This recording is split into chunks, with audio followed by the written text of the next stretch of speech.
matin, nous demandons parmi nous que toi et toi seul, ta présence parmi nous, ta présence en nous. Car tu es ce dont nous avons besoin. Quand tu es là, Seigneur, nous avons tout ce dont nous avons besoin. Tout ce que nous espérons, Seigneur. Tout en un, Seigneur. Car tu es tout pour nous. Merci.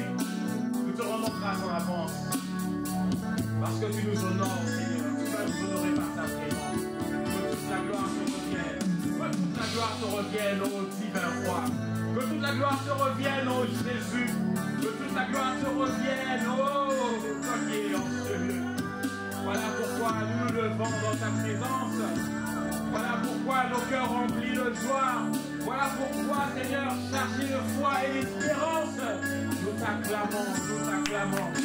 Nous t'acclamons, Seigneur. Nous t'acclamons. Les merveilles de mon papa, car il est fidèle. Il est fidèle. Il est fidèle. Il va délivrer. Je chanterai de tout cœur les merveilles de mon papa Yahweh. Il m'a ôté des ténèbres. Il m'a délivré de tout péché. Oh, je chanterai de tout cœur les merveilles de mon papa Yahweh. Il m'a ôté des ténèbres. Il m'a délivré de tout péché. Utilise le passé, utilise l'histoire, souviens-toi et tu verras que tes pensées sont inépuisables. Oh, je parlerai Je parlerai de ta bonté, de ta fidélité. Je dirai tout haut, tout haut, tout haut, ce que tu as fait pour moi. Je proclamerai ta gloire le soir. Tu m'as redit de compter sur ta bonté. Je n'ai pas hésité. Et toi tu m'as trouvé ta fidélité. Oh Dieu, alors tu m'as étonné. vraiment, Seigneur. Oh, Combien tes œuvres sont excellentes. sois béni, Seigneur. Aussi grand que tu es, tes œuvres sont manifestes dans ma vie. Je dirai tout haut, je dirai tout haut. Je le dirai. Est-ce que tu es d'accord avec moi ce matin?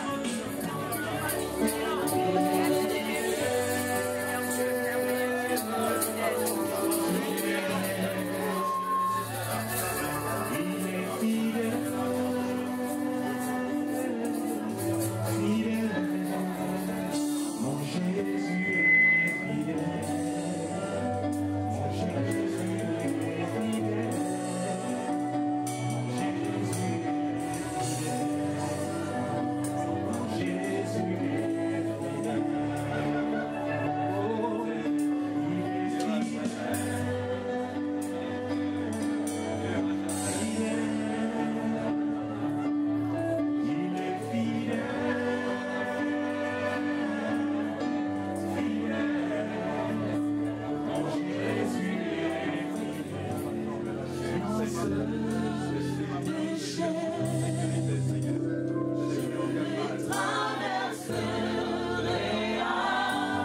Avec toi, parce que tu domines les temps.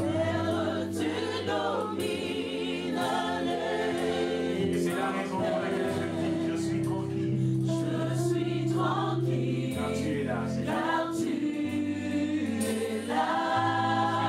Car tu es là. Je suis tranquille, Oh Seigneur, tu es car tranquille. tu Merci es les là. océans, merci les océans. Même si les océans se Je déchaînent, les traverserai, Seigneur, avec je toi. les traverserai. Qu'importe les failles, qu'importe le danger, Seigneur. Parce que, Seigneur, toi, tu as le dernier mot. Tu domines, Tu domines.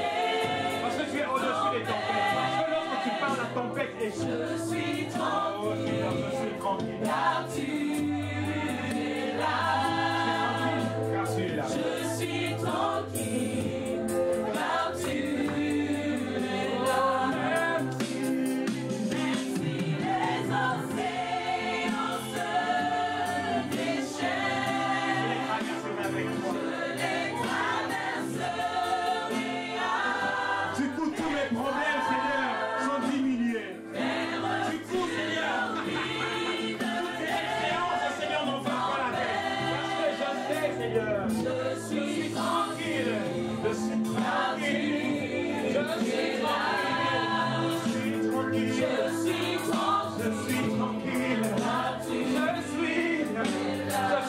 tranquille. Je suis tranquille. Je le dis pas seulement pour me faire plaisir, mais je suis réellement tranquille en ce moment. Oh, je suis tranquille.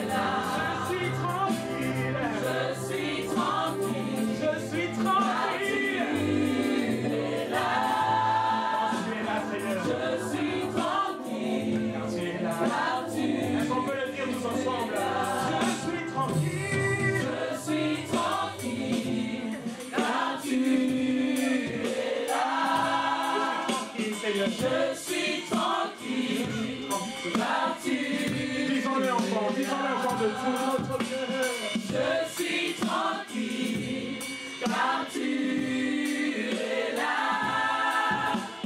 Je suis tranquille, car tu Est-ce qu'on peut le redire? Est-ce qu'on peut le redire encore? Je suis tranquille. Je suis tranquille, car tu es là. Je suis tranquille, car tu es là. Je suis tranquille, car tu es là. Je suis tranquille, car tu es là. Je suis tranquille, car tu es là. Je suis tranquille, car tu es là. Ne m'inquiète pas, même si Seigneur, tu es endormi dans En la barque. sécurité dans ta présence, oh Dieu. Ne m'inquiète pas. Je suis en sécurité Puisque dans tu ta es celui à présence. qui la tendresse obéit. Je dis obéis. Obéis. Dans le dernier mot. Obéis. Au joie et à l'œil, Seigneur. Je n'ai pas peur, oh Dieu. Je craindrai. Qu'est-ce que Ta présence, oh Dieu. tu es là, Seigneur. Il n'y a pas de sujet. Tu es là. Aucune tempête ne me tiendra dedans. Tant que tu es là, Seigneur. Je t'avais fait. Lorsque je suis inquiet, Seigneur, c'est là que je me rends compte que c'est moi qui t'ai tourné le dos. Lorsque je deviens inquiet, je me rends compte que je pense sur mes propres forces. Mais Seigneur, lorsque je regarde à toi, Seigneur, j'ai de quoi être tranquille. J'ai de quoi être tranquille. Car tu es là, Seigneur. Même quand ma chair me lâche, Seigneur, mon espoir s'en irait. Oh, Seigneur. J'attendrai. Béni soit-tu, ce que tu es l'alpha et l'oméga. Ce que tu es l'alpha et l'oméga. Tu es fidèle. Tu es fidèle. Alpha et oméga. Alpha et oméga. Et tu achèves. Et au milieu de cela, Seigneur, tu es fidèle. Merci, Seigneur. Merci pour ton travail. Merci.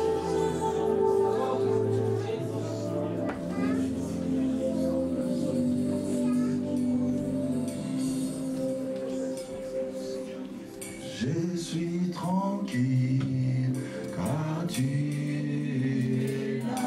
Confesse-le. Je suis tranquille, Et je suis en paix. car tu Et je suis en sécurité.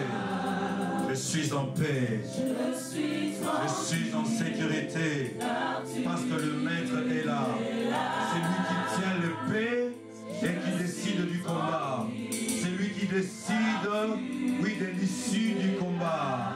Oui, je suis tranquille. Confesse-le encore. que tu es. Et tu n'as pas de sujet de peur, tu n'as pas de sujet de te lamenter parce que le Seigneur est là. C'est lui qui tient le paix, c'est lui qui décide de l'issue du combat. Le chef de l'armée de l'Éternel est là avec nous. Le chef de l'armée de l'Éternel.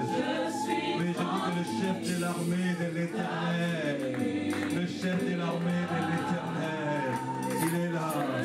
C'est lui qui décide du combat. L'issue du combat, il dépend de lui. Il tient le paix, il tient le paix, il tient le paix. Il tient le paix, il tient le paix. Oui, oui, il est avec toi. Il est avec toi, il n'est pas contre toi. C'est prophétique, il n'est pas contre toi, il est avec toi. Il est avec toi. Le chef de cette armée, notre roi. Et nous marchons vers sa suite. Il est avec toi, il n'est pas contre toi. Le prophétique, il n'est pas contre toi. Écoute, peuple de la mort, enfant de Dieu, écoute. Oui, le chef de l'armée de l'Éternel est avec toi. Il n'est pas contre toi. Il combat ta faveur. Oui, il a déjà remporté la victoire. Il va te donner la victoire. Oui, tu vas être bénéficiaire de ta victoire. Il va te la donner. Il va te donner la victoire. Ramène l'héritage à Messie. Ramène l'héritage à Naki. Il va te donner la victoire. Dis, confesse que tu es tranquille. Into the name of Lord Jesus, we receive your peace.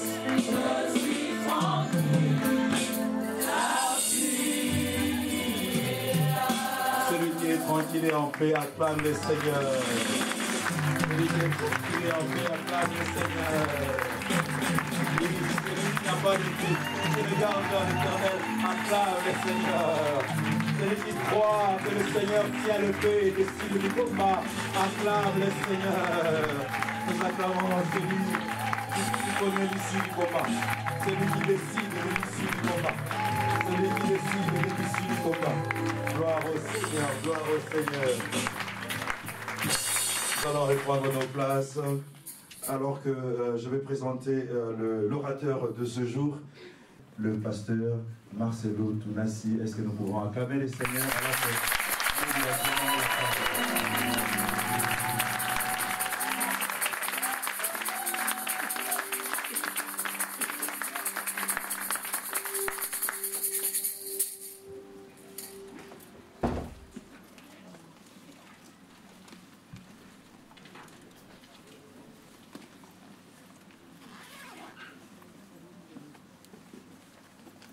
Je vous salue au nom de Jésus.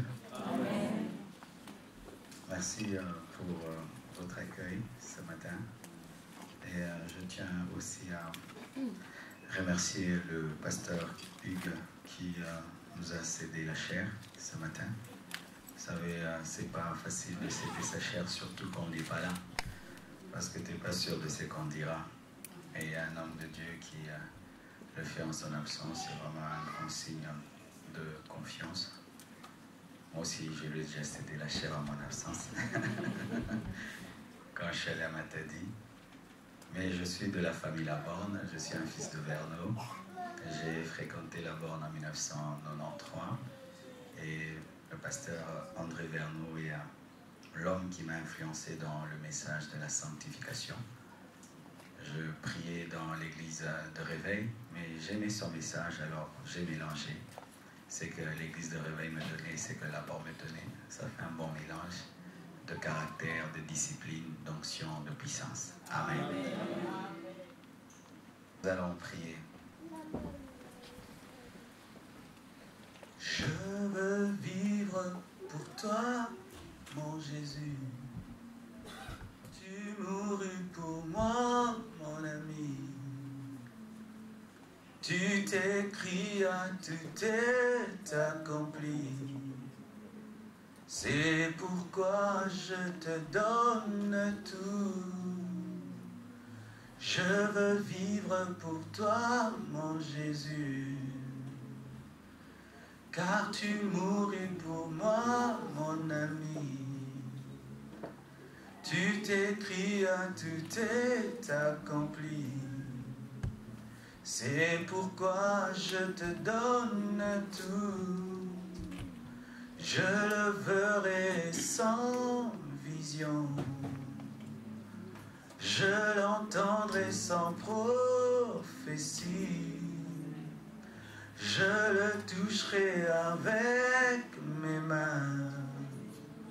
C'est pourquoi je te donne tout. Ton sang divin a tout changé et m'a lavé de tout péché. Tu m'as vraiment aimé, mon ami. C'est pourquoi je te donne tout. Je te donne tout. Je te donne tout. Je te donne tout. Je te donne tout. Père, oins ce message. Accorde-moi ton onction. Ta puissance, Seigneur, pour communiquer tes oracles. Accorde ton peuple d'être sensible à ton esprit, de comprendre et de maîtriser ta parole. Atteins ton but aujourd'hui dans ce premier culte et au second. Sans toi, nous ne sommes rien. Merci pour ton onction, merci pour ta puissance. Merci pour tout ce que tu feras. Au nom de Jésus-Christ. Amen. Amen. Nous sommes debout enfin de lire la parole du Seigneur. Le thème de notre message ce matin, c'est l'équilibre entre le fruit et les dons de l'esprit. Tu peux le dire à ton voisin de gauche. L'équilibre entre le fruit et les dons de l'esprit. Au voisin de droite. L'équilibre entre l'esprit Au voisin de derrière. de l'esprit. Et au voisin Et le de fruit de devant. l'esprit. Amen. 1 Corinthiens 12, du premier verset au 12e verset. Je lis. Or, pour ce qui regarde les dons spirituels, je ne veux point, mes frères, que vous en soyez ignorants. Vous savez que vous étiez gentils, entraînés par les idoles muettes, selon que vous étiez menés. C'est pourquoi je vous fais savoir que nul homme parlant par l'Esprit de Dieu ne dit que Jésus doit être rejeté, et que nul ne peut dire que par le Saint-Esprit que Jésus est le Seigneur. Or, il y a diversité de dons, mais il n'y a qu'un même esprit. Il y a aussi diversité de ministères, mais il n'y a qu'un même Seigneur.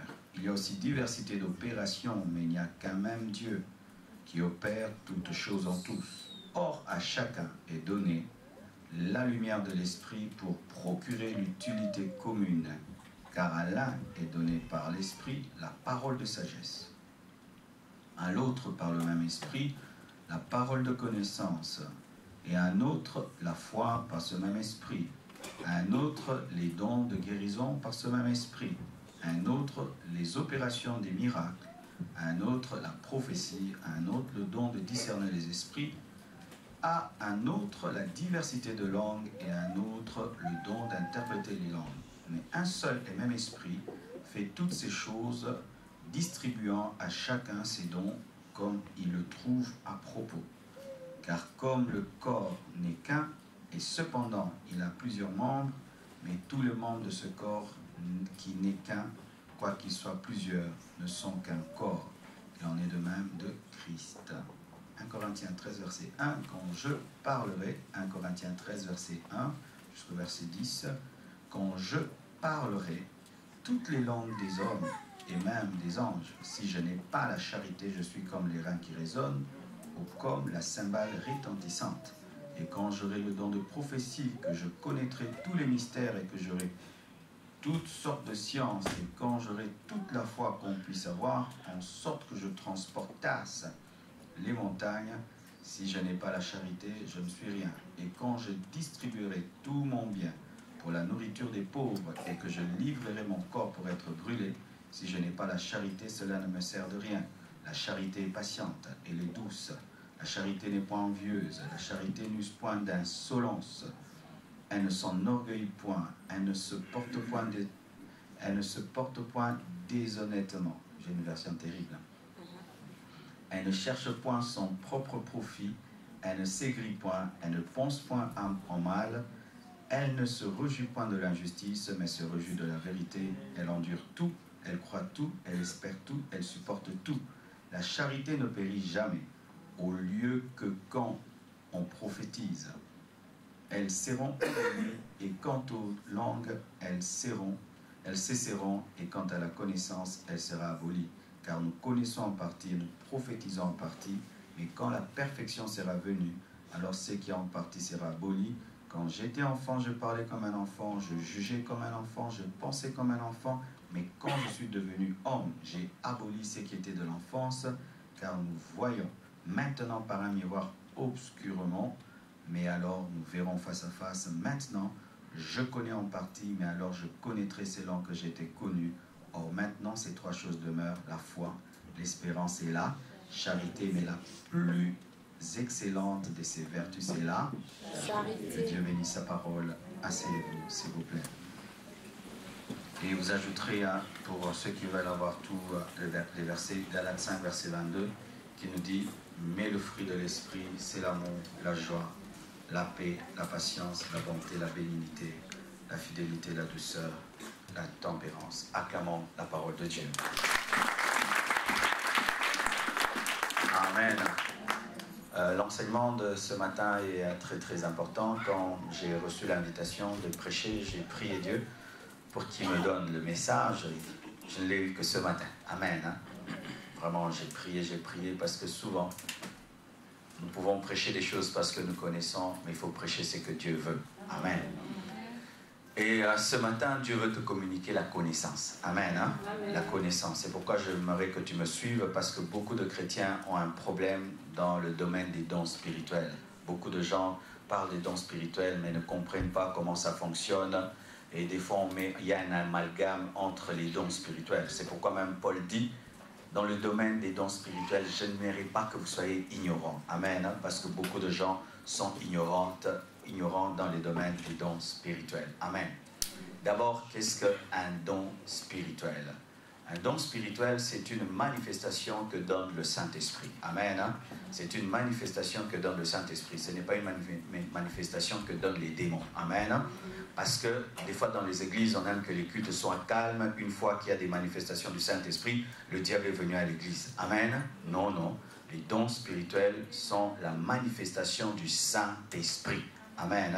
C'est une manifestation. Et quand on parle de manifestation, c'est la révélation d'une chose qui est déjà. Amen. Comme manifester. Manifester, c'est faire voir ce qui est. C'est-à-dire que le Saint-Esprit est en toi, mais il peut se révéler au dehors au travers d'un don spirituel. Amen. C'est ça la manifestation. C'est lorsque ce qui est au-dedans se manifeste à l'extérieur. Amen. Ce qui fait que quelqu'un n'a pas le Saint-Esprit lorsqu'il a les dons spirituels. Amen.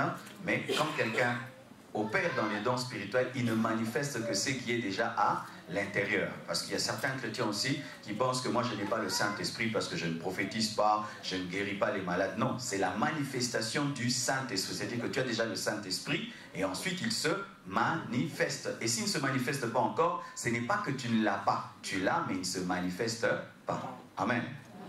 Aussi. Qui est le Saint-Esprit? Le Saint-Esprit n'est pas une puissance, le Saint-Esprit est une personne divine. Il est totalement omnipotent, omniscient et omniprésent. Amen. Le Saint-Esprit est Dieu. Amen. Donc je ne parle pas du Saint-Esprit comme une puissance, je parle du Saint-Esprit comme une personne. Amen. Une personne qui donne les dons. Amen. Pas une puissance qui donne les dons. Pourquoi? Parce que dans le domaine du don, le Saint-Esprit va te parler et la puissance ne parle pas. C'est une personne qui parle. Amen. Encore, voici. Lorsque on donne les dons spirituels dans 1 Corinthiens 12, la plupart des temps, nous pensons que ce sont tous les dons spirituels qui existent. Non, il y a plusieurs autres dons spirituels qui ne sont pas cités dans 1 Corinthiens 12. Vous allez prendre cela dans Romains 12, verset 8, et dans 1 Corinthiens 12, Romains 12, verset 8, et dans 1 Corinthiens 12, verset 28.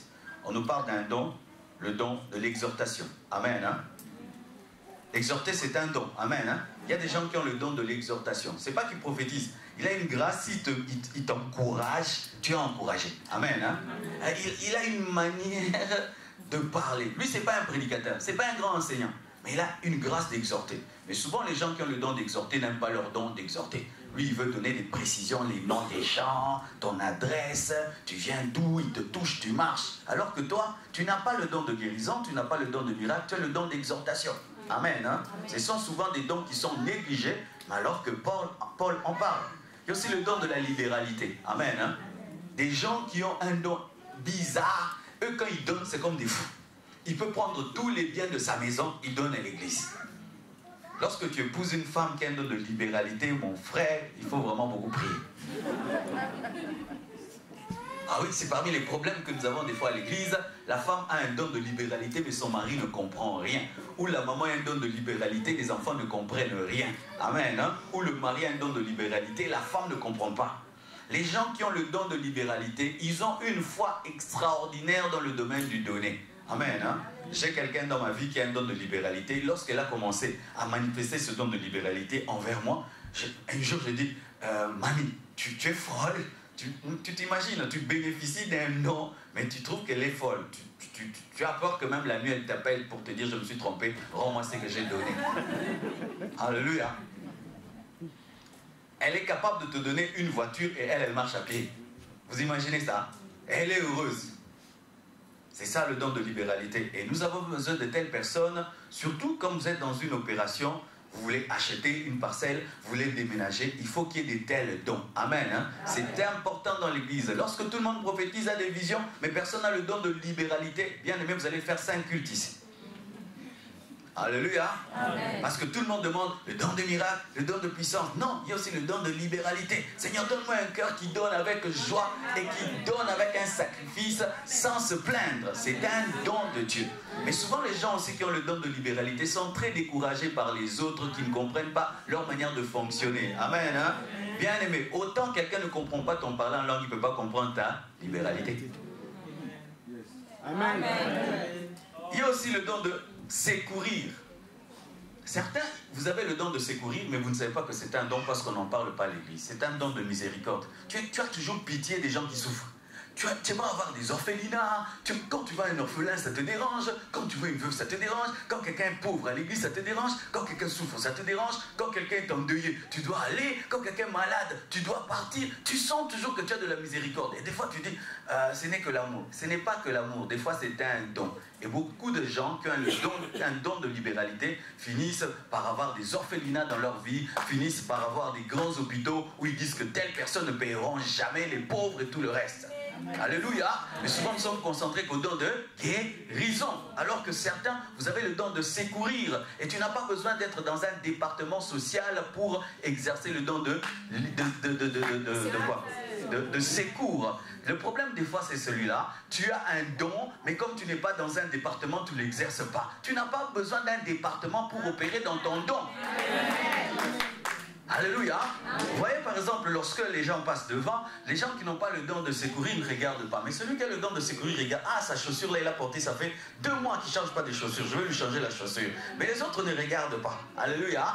Mais il est malheureux, il est triste. Après le culte, frère, est-ce que ça va? Qu'est-ce qui te pousse à le faire? Des fois c'est un don, tu penses que non, c'est parce que moi j'aime bien les gens, alors qu'au-delà de l'amour, tu as un don. Amen. Alléluia. Amen. Que Dieu vous donne d'ouvrir des orphelinats, vous qui avez ce don. Amen. Et certains n'ont pas les moyens, mais ils poussent les gens qui ont les moyens à ouvrir les orphelinats. C'est ainsi qu'un don de secourir a toujours besoin d'un don de libéralité. Amen. Amen. Moi, Dieu me donne la miséricorde, toi, il te donne la libéralité. C'est pourquoi les dons doivent fonctionner ensemble, parce que le corps fonctionne ensemble. Toi, Dieu te donne la libéralité, moi, me donne la miséricorde. Maintenant, quand toi tu as le don de libéralité, moi j'ai la miséricorde, qui va diriger l'orphelinat? Celui qui a le don de gouverner. C'est pourquoi la Bible dit, ceux qui ont le don de gouverner, le don de présider. C'est pas pour être président de la République. Il y a des gens, ils n'ont pas eu des cours de management et de leadership, mais ils ont la grâce de diriger. Vous lui donnez la chorale, ça marche. Vous lui donnez tel département, ça marche. Partout il va, il a une grâce, il sait diriger. Laissez ces gens-là, ne les étouffez pas, ne les bloquez pas. Même s'il n'a pas fait la théologie, il a le don. Amen. Même Même si c'est un enfant, s'il a le don, il a le don. Vous pouvez être Eliab, vous êtes en train d'échouer devant Goliath, mais David devient un petit David, il a la victoire, parce qu'il est appelé à cela. Maintenant, le problème, des gens qui ont le don de gouverner, de voir vous êtes plus humble que le Saint-Esprit. Oui, on te met devant. Non, vous savez, nous, que Jésus-Christ monte et que j'ai diminué. Oui, le Jésus-Christ qui monte et qui diminue a dit que toi, tu as le don de gouverner. Tu as le don de présider. Non, ce n'est pas mon temps, c'est leur temps. C'est pas mon temps, c'est leur temps. Pendant que tu es en train de freiner le don que tu as, l'Église est en train de tourner en rond. Amen. Alléluia. Amen. Ça, ce sont des dons qu'on néglige souvent. Mais revenons aux dons dont on parle souvent, les dons célèbres. Dites dons célèbres. Allons-y aux dons célèbres. Amen. Même si ces dons sont célèbres, la plupart des gens ne les comprennent pas, ne les maîtrisent pas, ni dans leur fonctionnement, ni dans leur essence, ni dans leur substance. Dans ces 9 dons célèbres, dans 1 Corinthiens 12, il y a 3 groupes. Il y a les dons de révélation, il y a les dons de puissance et il y a les dons vocaux. Amen. Qu'est-ce qu'un don vocal? Un don vocal, c'est un don qui se manifeste par la bouche. Amen. Qui a besoin que tu parles pour qu'il s'exprime. Si tu as ce don-là, tu ne parles pas, il ne s'exprime pas. Amen. C'est un don qui a besoin de ta bouche. Tu l'as, tu ne parles pas, il ne se manifeste pas. Et beaucoup de gens ont des dons vocaux, mais attendent que ces dons se manifestent par les mains. Le don vocal n'a pas besoin de tes mains, il a besoin de ta bouche. C'est comme si je veux chanter avec mes mains. Pour chanter, il faut ma bouche. Et quand Dieu te donne un don vocal, il faut ta bouche. Ce sont des dons qui exigent que tu parles. Que tu parles. Et il y a aussi les dons de révélation. Les dons de révélation sont des manifestations du Saint-Esprit qui permettent de connaître. De connaître quoi? Le passé caché, le présent caché et le futur caché. Amen. Est-ce que vous croyez que Dieu révèle le passé caché? Est-ce que vous croyez que Dieu révèle le présent caché? Parce que c'est le présent qui est caché. Est-ce que vous croyez aussi que Dieu révèle le futur caché? Ce sont des dons qui permettent de connaître le passé caché, le présent caché et le futur caché. Et il y a les dons de puissance. Les dons de puissance permettent de guérir les malades et permettent de faire des signes, des prodiges pour la gloire de Dieu. Amen. Je précise, pour la gloire de Dieu. Le don de miracle ne vient pas pour la gloire du pasteur, ni du serviteur de Dieu, mais pour la gloire de Dieu. Entrons en profondeur. Voici le premier don vocal, le don de prophétie. Le don de prophétie est un don qui permet de parler de la part de Dieu. Point. Amen. Voilà comment nous compliquons ce don de prophétie. Si quelqu'un dit, ainsi dit le Seigneur, je suis au milieu de vous, mes enfants ne crient pas. Ah, dis donc, mais nous savons que Dieu est au milieu de nous. Non, il a prophétisé. Souvent, nous voulons que le don de prophétie devienne un don de révélation, alors que par essence, le don de prophétie n'est pas un don de révélation. C'est un don qui vient pour te fortifier, t'encourager, t'exhorter. Alléluia. N'aie pas peur, Dieu est avec toi. Je t'ai fortifié, je t'ai encouragé. Mais pourquoi tu veux que je donne ton nom? Amen.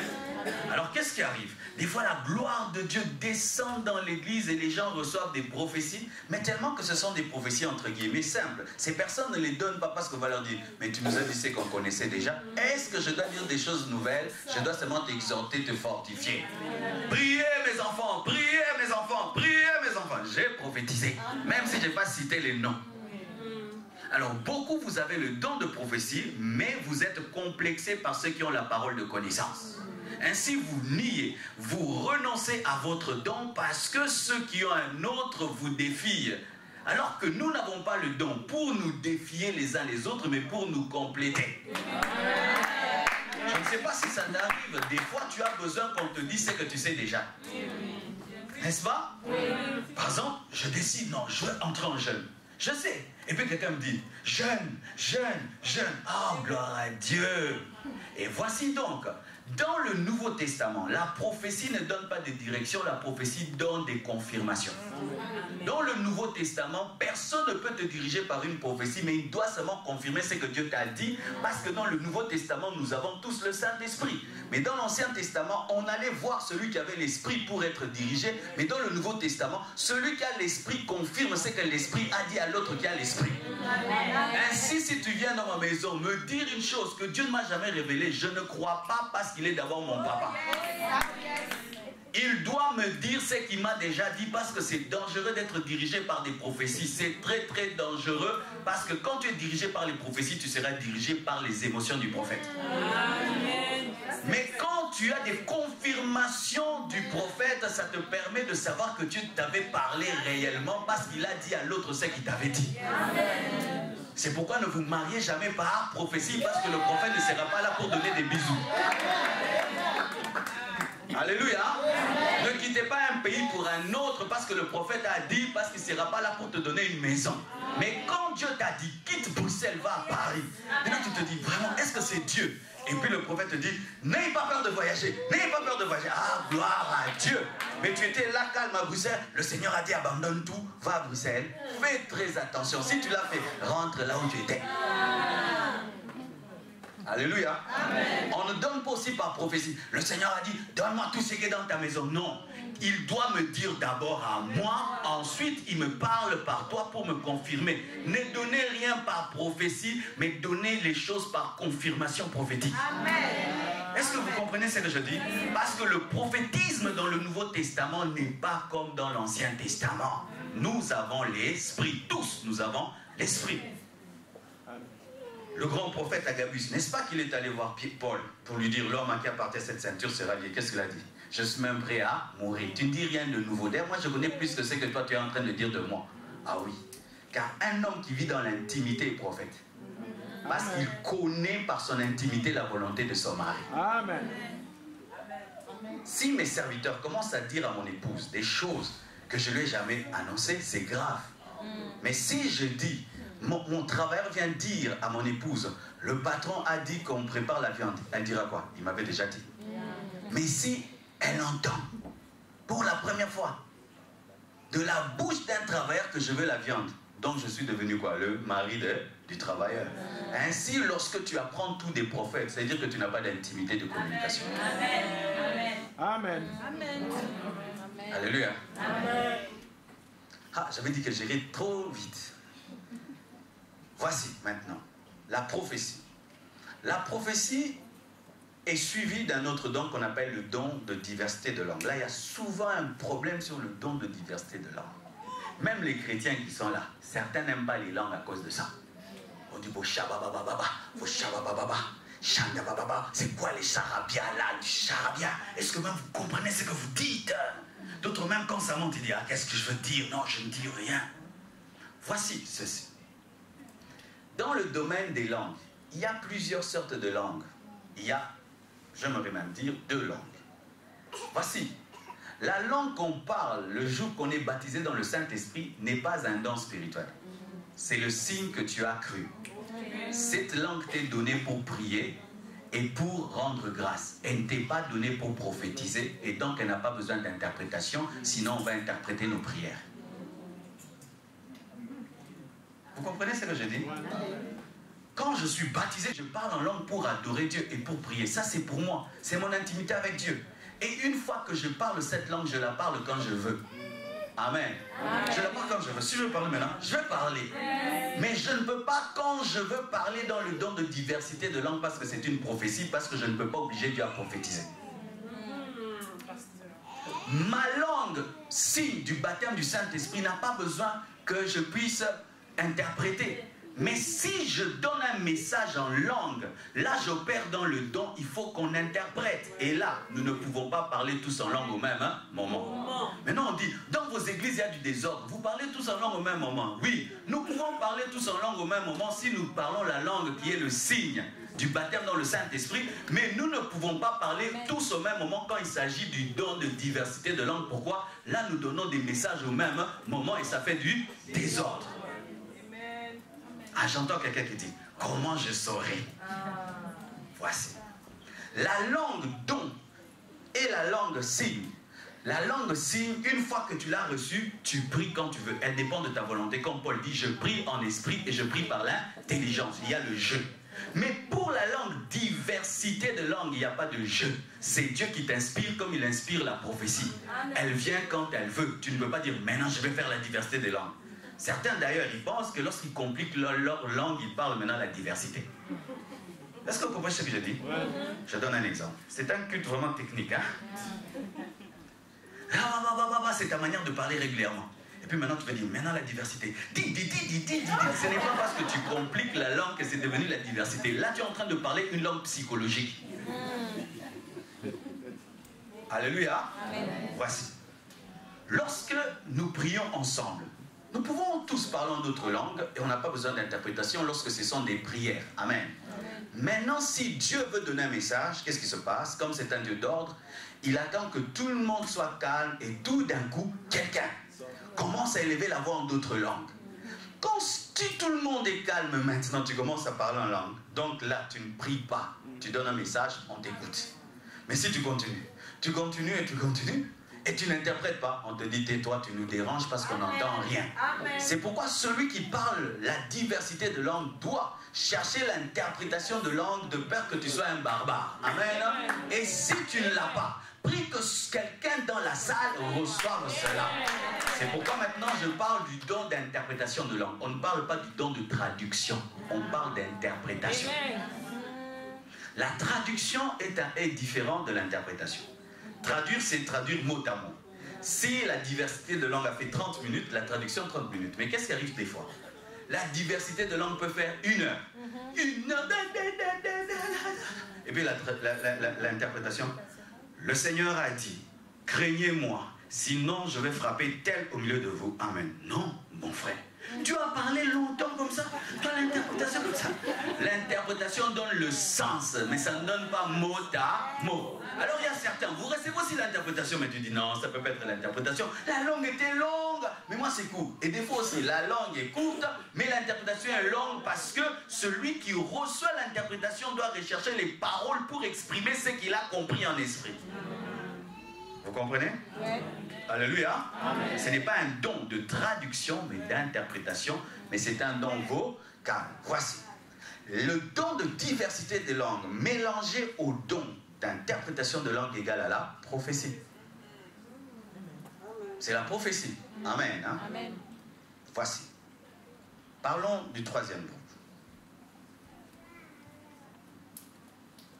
Le troisième groupe, c'est le don de révélation. Dites don de révélation. Je vais parler du don favori dans les églises, la parole de connaissance. Amen. Tout le monde aime la parole de connaissance. Même les jeunes ont résumé la parole de connaissance. Ils l'appellent PC.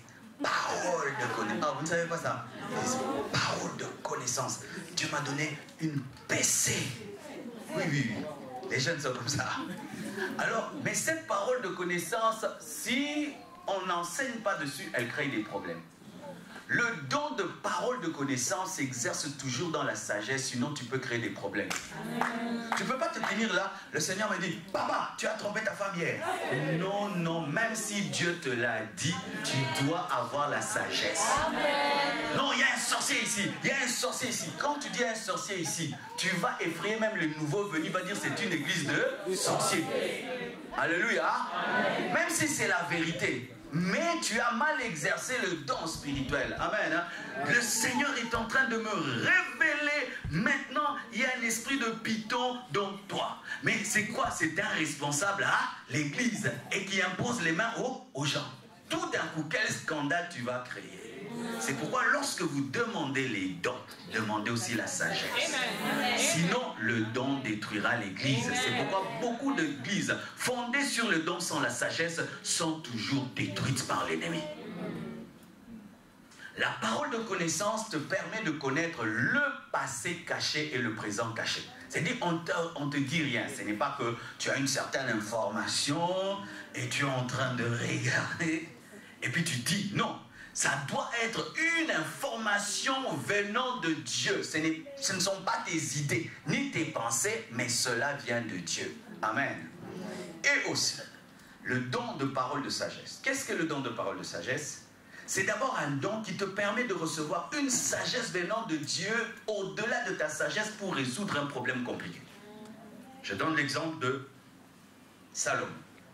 Deux femmes viennent en train de se chamailler, voulant un même bébé. Comment tu vas faire? Celle-ci dit c'est mon enfant et l'autre mon enfant. En ce temps-là, il n'y a pas de test d'ADN. Amen. Il dit donnez-moi une épée, qu'on le coupe en deux. Et quand on veut couper, la mère dit non, donnez-lui l'enfant. Il dit ça doit être ton enfant. Parce qu'une vraie mère abandonne son enfant, préférant qu'il vive dans les mains d'une autre au lieu de le voir mourir. Donnez-lui l'enfant. Ça, c'est un don de sagesse. Amen. Hein? Mais la parole de sagesse n'est pas la sagesse de Dieu qui t'est donnée, c'est une parole. Parce qu'il y a des gens, lorsqu'il a le don de parole de sagesse, il dit personne ne me conseille parce que moi j'ai la sagesse. Non, tu n'as que la parole de sagesse pour ce moment-là, mais ce n'est pas que tu es sage en tout moment. Alléluia, c'est la parole de sagesse. Et la parole de sagesse n'est pas seulement un don qui permet de résoudre un problème, mais aussi qui révèle le plan de Dieu, parce que le plan de Dieu, c'est aussi sa sagesse. Donc celui qui a le don de sagesse peut te révéler ton futur. Frère, le Seigneur me dit que tu dois te donner à tes études parce que dans les années qui viennent, tu seras ministre. Il a révélé la sagesse de Dieu pour ton présent et pour ton futur. Ce qui fait que le don de sagesse révèle aussi le plan futur de Dieu. Amen. Amen. Mais cette parole de sagesse ne fait pas de toi un omniscient. Comme des fois, frère, regarde-moi, tu vois quoi? Je vois rien. Oh non, mais non, tu es en train de... Non, celui qui a le don de parole de sagesse ne devient pas omniscient, car même le prophète Élisée n'a pas su quand l'enfant de la femme sunamite était mort. Amen. Hein? Ce n'est pas que celui qui a le don de sagesse ou de parole de connaissance devient un omniscient. C'est pourquoi vous qui avez ce don, ne tombez jamais dans l'orgueil, où chaque fois qu'on vous présente, c'est un frère qui a la grâce de Dieu. Non, tu dis, Seigneur, Dieu. Parce que si je prophétise pas, il faut dire que Dieu va abandonner. Tu vas tomber dans l'orgueil et tu vas vouloir jouer à l'omniscient. Un homme de Dieu, un frère qui a un vrai don, reconnaît. Il dit aujourd'hui Dieu ne m'a rien dit. Alléluia. Et des fois vous pensez que Dieu lui a rien dit, Dieu lui a trop dit. Amen. Hein? Amen. Et la parole de sagesse se complète. Il est bon toujours que la parole de sagesse et la parole de connaissance s'exercent dans la sagesse. Amen. Parlons du don de discernement des esprits, qui est devenu un don vraiment très mal utilisé dans les églises. Ça devient un don seulement pour voir les sorciers. Amen. Le don de discernement des esprits n'est pas un don qui attrape seulement les sorciers. Le don de discernement des esprits, c'est un don qui te permet de connaître l'esprit qui agit dans quelqu'un ou quelque part. Amen. Et quand on parle de l'esprit, ce n'est pas seulement le démon. Des fois, ce sont les anges, des fois, c'est le Saint-Esprit. Le don de discernement de l'esprit peut t'amener à dire, tout le monde dit ça, c'est un faux serviteur de Dieu. L'esprit te dit, c'est un vrai. Amen. Alléluia. Mais non, on n'a que des dons de discernement de l'esprit pour attraper que des faux serviteurs de Dieu. Non. C'est-à-dire, les gens peuvent dire, Jean-Baptiste a des démons. Mais Jésus dit, non, c'était le plus grand prophète. De tous ceux qui sont nés des femmes, il n'y a pas plus grand que lui. Amen. Hein? Amen. Le don de discernement te permet de savoir quel est l'esprit. Et voici les esprits qui agissent. Il n'y a pas que l'esprit du diable, ni l'esprit de Dieu, aussi l'esprit de l'homme. Amen. Il y a certaines personnes qui font des choses. Ce n'est ni le diable, ni le Saint-Esprit, c'est lui-même. C'est lui-même. Tout ce que tu dis, c'est toi. Ça te permet de discerner la chair dans quelqu'un. Amen. Hein? De tout ce qu'il fait là, ce n'est pas de Dieu, c'est la chair. Ou de discerner aussi la présence de Dieu. Où tu vas dans un endroit, tout est bizarre. Mais tu te dis, mais Dieu est ici, mais je ne le savais pas. Comment? Jacob. Une fois, je suis allé avec mon épouse dans une église, elle était bizarre, les chaises bizarres, tout était bizarre. Mais là, elle a vu un ange. Alléluia. Amen. Et elle m'a dit, prenons cette église au sérieux. Ils sont à 10, mais Dieu est ici. Alléluia. Amen. Le don de discernement est très important en ce temps de la fin parce que la Bible dit qu'il y aura des faux prophètes et des faux docteurs. En ce temps de la fin, s'il y a un don qu'il faut avoir dans l'église, c'est le don de discernement des esprits. Parce que le diable se déguise maintenant en agneau afin de détruire. Amen. Mais le don de discernement des esprits n'est pas un don de soupçon. Amen. Amen. Si quelqu'un fait ça, pourquoi il fait ça? Oh, tu n'as jamais fait ça. Si quelqu'un va venir prêcher, dit, frères, sœurs, je vous assure, surtout les filles, n'est-ce pas que vous faites ça? Vrai ou faux? Les femmes, quand elles se chamaillent, tu joues avec moi. Mais à l'église, si tu fais ça, oh, 666. Vous voyez ça? Ça, c'est un don de soupçon. Ce n'est pas un don de discernement des esprits. Ou maintenant on commence à voir le diable partout, partout, partout. Maintenant c'est ta peur, c'est ta phobie qui est en train de t'amener à prophétiser alors que ce n'est pas Dieu. Le don de discernement des esprits te permet de savoir quel est l'esprit qui est à l'œuvre. Et voici. Ce don de discernement des esprits utilise les visions et les songes. Qu'est-ce qu'une vision? Une vision, c'est une image que Dieu te donne sans que tu dormes. Amen. Tu ne dors pas, mais tu vois. Mais le songe, c'est quand Dieu te parle dans ton sommeil. Pour avoir un songe, il faut dormir. Mais une vision, tu n'as pas toujours besoin de dormir. C'est un flash que tu as. Voici. Vous allez voir dans les dons spirituels, on ne parle pas du don de vision. Mais nous parlons souvent des dons de vision. Mais quand vous lisez la Bible, est-ce qu'il y a le don de vision? Oh, le don de vision. Non. En soi, le don de vision que nous appelons don de vision, c'est le don de discernement des esprits qui se manifeste soit par des songes, soit par des images. Amen. Et voici. Souvent dans le domaine des visions, il y a encore un piège. C'est que nous avons fait une nomenclature des visions. Si tu vois le chien, l'esprit d'impudicité. Si tu vois le crocodile, c'est l'esprit de colère. Si tu vois le boa, c'est écrit dans la Bible. Alléluia. Dieu, un jour, parle à un de ses serviteurs dans une vision. Il entre dans un champ et il y a beaucoup de déchets. Et puis il dit, ah, il y a le péché dans l'église, je veux prêcher contre le péché. Dieu dit, non, mais le fumier. Parce que les déchets aussi, c'est le fumier. Mais pour lui, il dit, c'est le péché, mais pour Dieu, c'est le fumier. Alors, c'est pas parce qu'un jour Dieu t'a révélé que le chien, c'est l'impudicité, qu'un autre jour, quand tu verras un chien, c'est l'impudicité. Peut-être Dieu dit que tu dois te faire protéger. Parce que le chien aussi, c'est un gardien. Si pendant que tu rêves, on te poursuit, puis tu t'envoles, il paraît que c'est la sorcellerie. Ah, mais il y a d'autres, ce n'est pas la sorcellerie. Dieu lui montre seulement que Dieu est avec lui. Amen. Alléluia. Alors, ce que nous faisons là, nous amenons l'esprit de l'Afrique dans la Bible, mais Dieu n'est pas africain. Alléluia. Je donne un exemple. Tu vois un bâton avec un serpent dessus. Tu vas dire quoi? C'est Satan. Mais qu'est-ce que Moïse a dit? Comme Moïse éleva le serpent des reins dans les déserts, ainsi le Fils de l'homme sera élevé. Peut-être Dieu te parle de la croix, mais toi tu vas dire c'est les sorciers. Je ne suis pas en train de te troubler, mais je suis en train de te amener à relâcher certaines choses qui t'empêchent de comprendre ce que Dieu te montre. Et voici. Dans le Nouveau Testament, il n'y a pas des gens qui ont le don d'interpréter les songes des autres. Oui, dans les églises, ce frère-là, il a un don, quoi. Si tu rêves, lui t'explique. C'est écrit dans la Bible. C'est dans l'Ancien Testament que le roi païen voit des choses révélées par l'Éternel. Comme il n'a pas l'esprit, il va chercher Joseph qui a l'esprit qui lui explique. Mais montre-moi dans la Bible, dans le Nouveau Testament, un chrétien qui rêve, qui ne comprend pas, qui va chercher un apôtre. Moi, les chrétiens, quand ils me donnent des rêves, je n'interprète plus. Que le Dieu qui t'a parlé te donne un kit complet.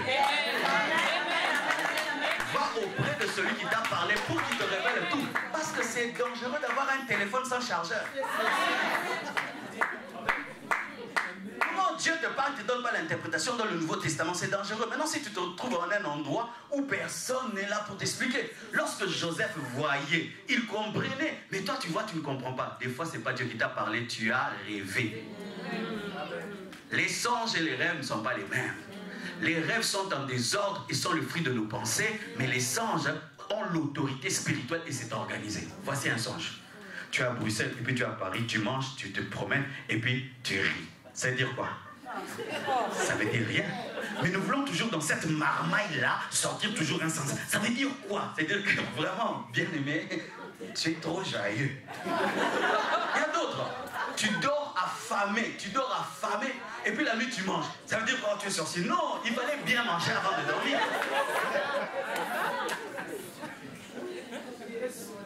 Alors, vous qui dans l'église, vous êtes fait des champions d'interprétation des songes. Vous êtes en train de faire le travail qui n'est pas à vous. Amen. Il faudrait amener les autres à la maturité spirituelle et leur dire, va chercher Dieu qui t'explique toi-même. Pourquoi?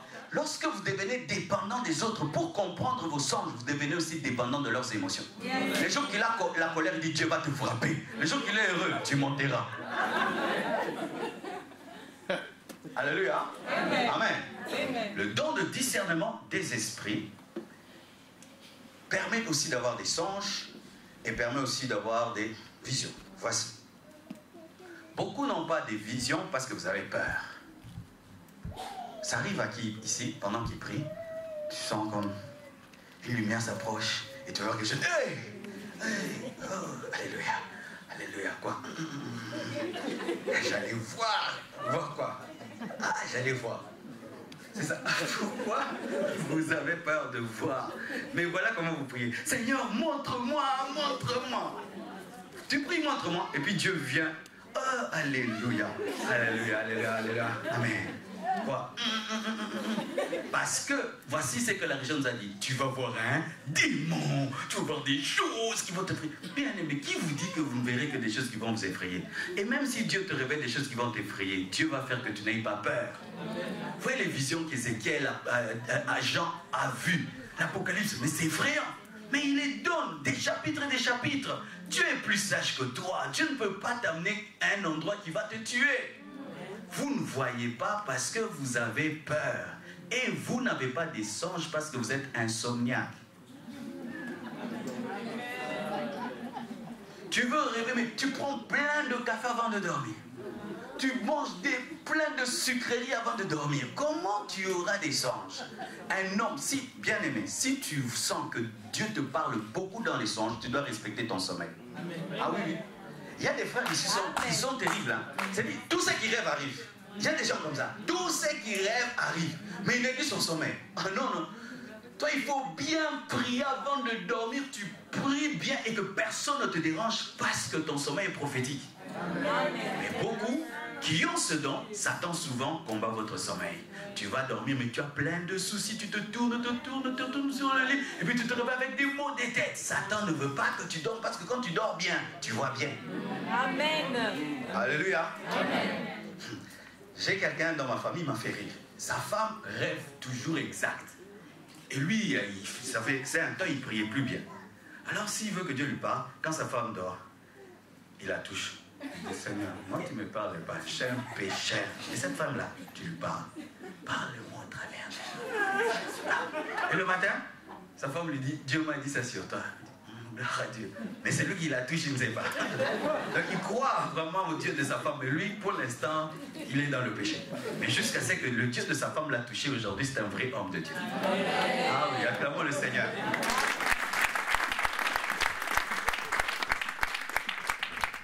Parlons des dons de puissance. Amen. Ah, les jeunes frères, ils aiment bien les dons de puissance. Les jeunes frères, ils aiment les dons de puissance parce que ils aiment les miracles, ils aiment les guérisons. Mais voici, le don de guérison, on dit les dons de guérison. Plusieurs guérisons. C'est-à-dire que Dieu, par le Saint-Esprit, c'est un don qui, par le Saint-Esprit, te permet de guérir les malades. Amen. Hein? C'est pas que tu as une foi supérieure aux autres. C'est pas que tu crains Dieu plus que les autres. Mais Dieu t'a fait un don. Quand toi tu touches, les gens sont guéris. Amen. Hein? Amen. Et les gens qui ont des dons de guérison souvent sont combattus dans l'église, on les appelle magiciens. Nous préférons dépenser de l'argent dans les hôpitaux qu'à d'avoir un frère, quand il t'impose les mains, tu es guéri. Nous préférons dépenser l'argent dans les hôpitaux, avoir des gens qui meurent de maladies très jeunes, que d'avoir des frères et sœurs dans l'église qui, quand ils te touchent, tu es guéri. Une fois que quelqu'un a la grâce de toucher les gens, ils sont guéris. Un sorcier, magicien, comme si à l'église, il faut tomber malade. Ce sont des gens, facilement, il ne fait pas d'efforts, il ne fait pas des longues prières, il te touche, tu es guéri. Lui-même ne comprend même pas qu'est-ce qui t'est arrivé. Et maintenant, dans le domaine des dons de guérison, certains ont une particularité. Vous allez voir celui-ci, c'est plus les aveugles. L'autre, c'est plus les femmes stériles. L'autre, c'est plus telle et telle maladie. Si Dieu t'utilise dans le domaine des guérisons, il faut faire une statistique des guérisons qui arrivent pour connaître ta particularité. Ainsi, tu te spécialises dans ce domaine-là. Tu sais que moi, le Seigneur m'utilise plus dans ce domaine-ci. Amen. On a comparé une fois le ministère de Sborn et de Renard Bonquet. Et on a remarqué que dans le ministère de Renard Bonquet, il y avait beaucoup d'aveugles qui voyaient. Quand tu es sourd, tu es muet, vraiment, ça ratait presque jamais. Et les paralytiques marchait, mais pas beaucoup. Et l'autre, c'était plus les paralytiques et moins d'aveugles et des sourds. Pourquoi? Dieu ne te donne pas tout pour que tu puisses dépendre de l'autre. Amen, hein? Dieu ne te donnera pas tout. Il y aura un domaine, toi tu pries, ça ne marche pas. Mais l'autre, il prie, ça marche. C'est pourquoi je dis encore dans l'église, il ne faut pas se combattre, mais il faut se compléter. Amen, hein? Il ne faut pas. Tu peux avoir la grâce, là tu pries, les femmes stériles accouchent. Mais quand tu pries pour le cancer, ça ne marche pas. L'autre, il prie, les cancers disparaissent. Dieu ne nous a pas donné des dons pour que chacun soit dans son coin, mais au contraire qu'on puisse faire comme les médecins de ce monde. Quand tu viens auprès d'un cardiologue, il sent que là c'est un problème des os. Il dit, ah non, je vais te chercher qui, c'est qui traite les os. Les orthopédistes. Orthopédiste. Et il appelle son ami, je t'envoie quelqu'un. Mais nous, tu es en train de continuer avec un cas, mais tu sais que ce cas-ci ne sera jamais traité. Alléluia. Amen. Alléluia. Amen.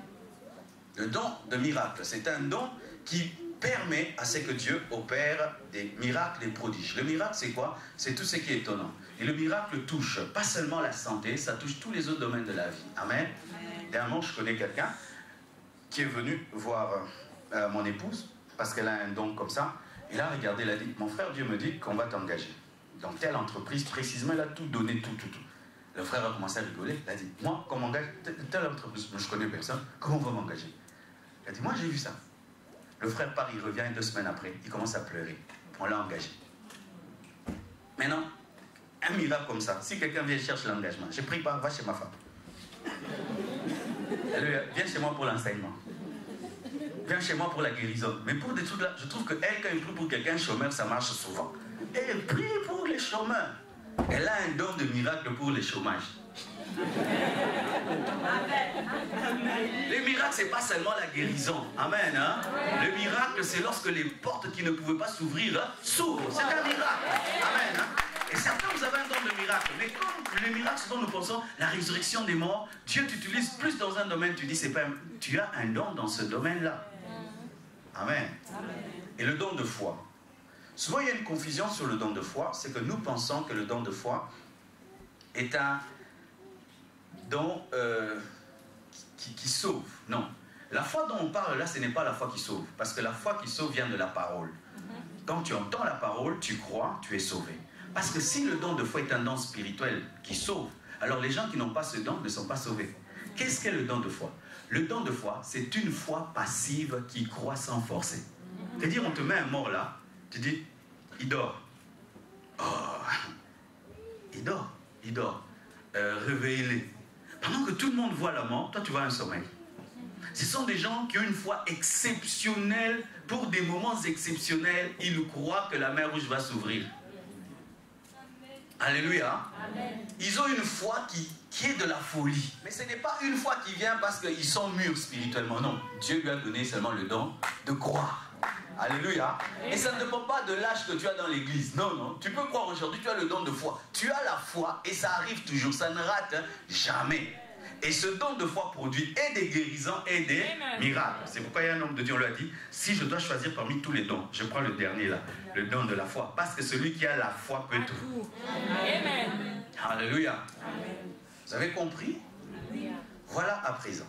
Tout ce que j'ai dit est merveilleux. Mais je vous dis que tout ce que je viens de dire, sans l'amour, ne sert à rien. Tout ce que je viens d'enseigner, sans l'amour, ça ne sert à rien. C'est pourquoi la Bible ne nous parle pas que des dons de l'Esprit, nous parle aussi du fruit du Saint-Esprit. Le Saint-Esprit ne communique pas que des dons, il communique aussi le fruit. Pour les dons, on parle des dons au pluriel, mais pour le fruit, on parle du fruit au singulier. Alléluia. Il y a plusieurs dons, mais il y a un fruit. Mais ce fruit est compartimenté comme une orange en plusieurs parties qui sont faites d'amour, de joie, de paix, de patience, de bonté, de bénignité. Qui comprend le français bénignité? Bénignité. Bénignité, c'est une nature non querelleuse, tolérante, indulgente. Amen. Hein? La fidélité, la douceur, la tempérance ou la maîtrise de soi. Lorsque tu as les dons de l'esprit, mais tu n'as pas le fruit de l'esprit, tu es déséquilibré. Il faut avoir le don et avoir les fruits. Mais si tu as seulement les dons sans les fruits, c'est un déséquilibre. Et c'est ça qui fait qu'on a des fois des prophètes impolis. Amen. Hein? Les prophètes impolis. Maman, viens ici, tout. La maman un moment d'autrui. Tu as un problème. Tu as le charisme, mais sans éducation. Amen. Alléluia. Maintenant, montez sur les chaises parce que c'est le signe de l'élévation. Ah, vous n'avez jamais vu des choses pareilles?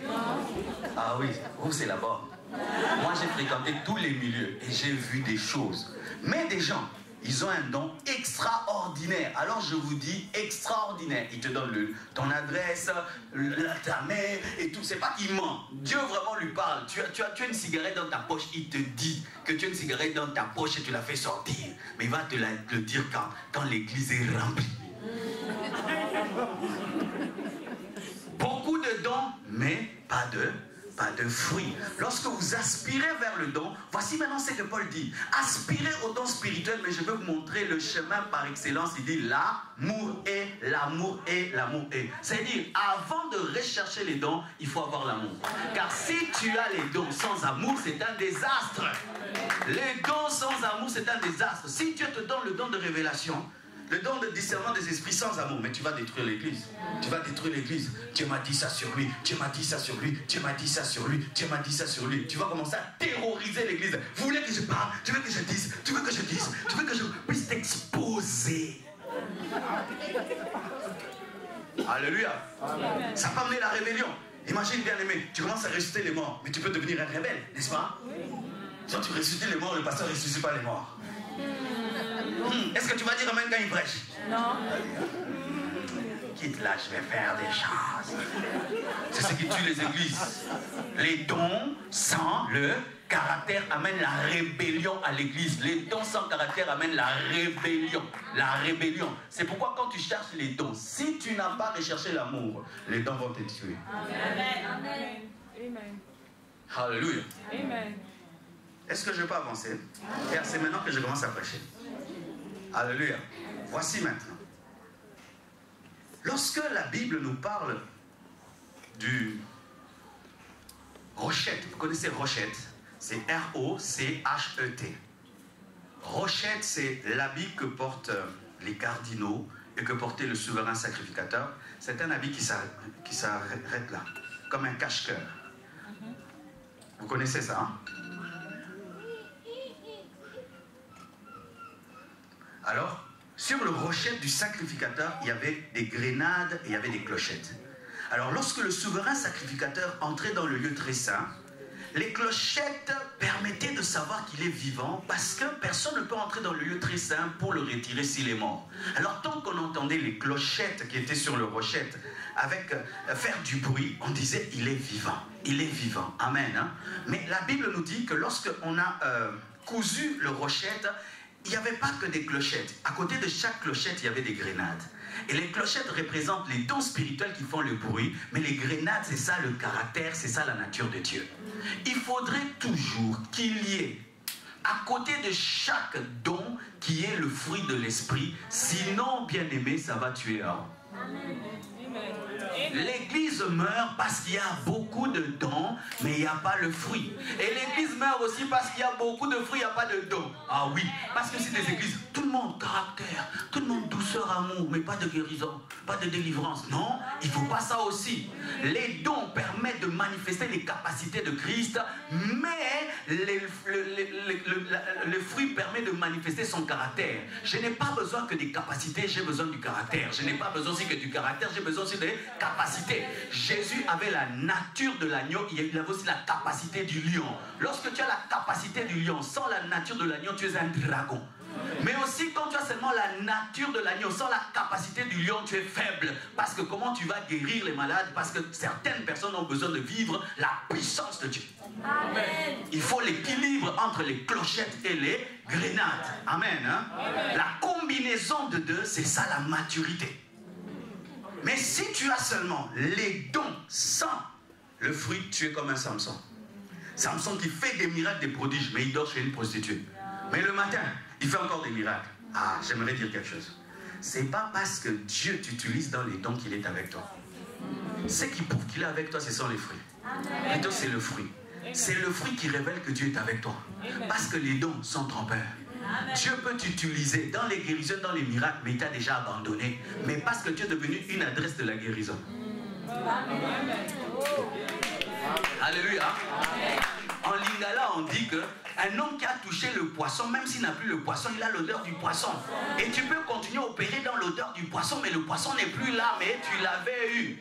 Ainsi, tu peux avoir une ancienne onction qui fonctionne encore, mais c'est une onction descendante. Alléluia.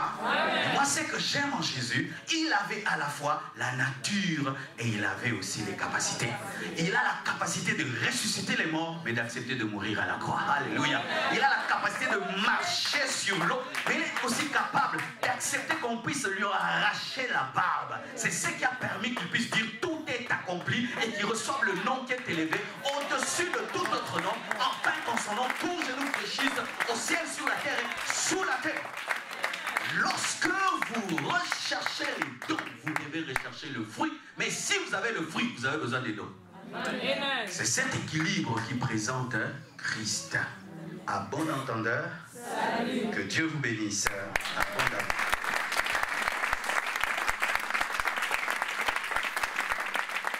Nous allons nous tenir debout.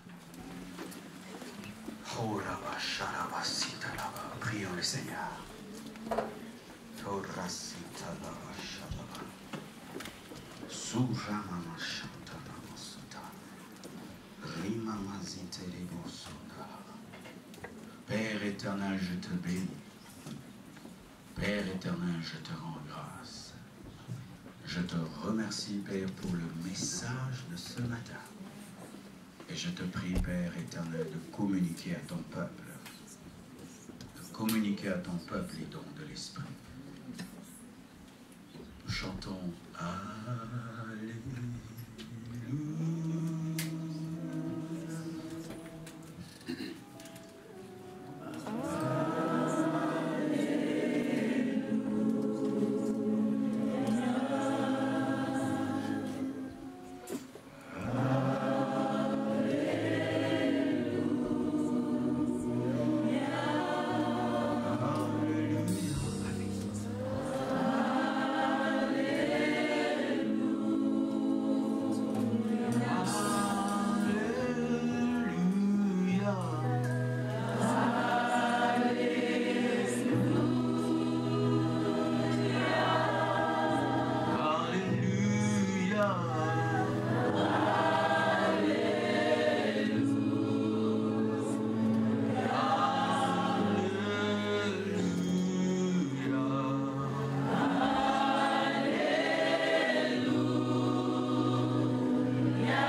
d'autres langues, signes, qui peuvent prier en langue, qui prient en langue.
Père, au nom de Jésus, je te remercie pour ce message et l'attention de ton peuple et la soif que tu as communiquée toi-même par ton esprit de recevoir et d'aspirer vers les dons. Je prie, Père, par ton esprit que tu communiques les dons de révélation, que tu communiques les dons vocaux, que tu communiques les dons de puissance. Je prie, Père, que tu nous donnes l'amour, tu nous donnes la paix, la joie, la douceur, la maîtrise de soi, la bénignité, la tempérance, la bienveillance, la bonté, afin que les dons que tu nous communiques ne détruisent point les autres, mais puissent bâtir ton royaume. Je prie que tu réveilles les dons enfouis par la torpeur, la distraction, que tu ranimes toute flamme éteinte par le diable, par le monde et par la chair. Je prie qu'au milieu de ton peuple se produisent des miracles, des guérisons. Je prie qu'au milieu de ton peuple se feste l'amour. L'amour, Seigneur, de toi, l'amour du prochain.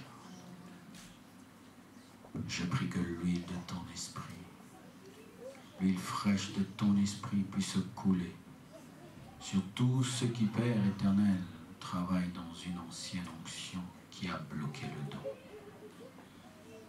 Accorde-moi cela, Père. Accorde-la, mon frère. À ma sœur, au nom de Jésus-Christ, j'ai ainsi prié. Que toute la gloire te revienne. Père, je prie que tu guérisses les malades au milieu de nous. Je prie que tu guérisses quiconque est malade ce matin. Que ta puissance le touche et qu'il soit guéri, car il est écrit que dans tes meurtrissures nous avons été guéris. Malade, recevez la guérison, quel que soit le nom de la maladie, quelle que soit la durée de la maladie, quelle que soit la cause et l'origine, au nom de Jésus-Christ. Je prie aussi pour ceux qui demeurent dans la méchanceté, dans la haine, dans la colère, les animosités qui empêchent aux dons spirituels de se manifester. Guéris les cœurs, repends l'amour. Au nom de Jésus. Merci d'ajouter à ces dons la libéralité, le don de secourir, le don de gouverner, de présider. Au nom de Jésus-Christ. Que toute la gloire te revienne. Amen. Que Dieu vous bénisse.